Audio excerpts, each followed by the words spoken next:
رسول اللہ صلی اللہ علیہ وسلم نے اللہ کی حمد و ثنا بیان کی، پھر فرمایا کہ مکے کو اللہ نے حرام کیا ہے، آدمیوں نے حرام نہیں کیا۔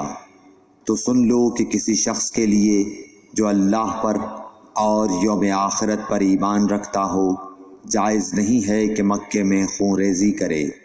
یا اس کا کوئی پیڑ کاٹے۔ پھر اگر کوئی اللہ کے رسول کے لڑنے کی وجہ سے اس کا جواز نکالے تو اس سے کہہ دو، اللہ نے اپنے رسول کے لیے اجازت دی تھی،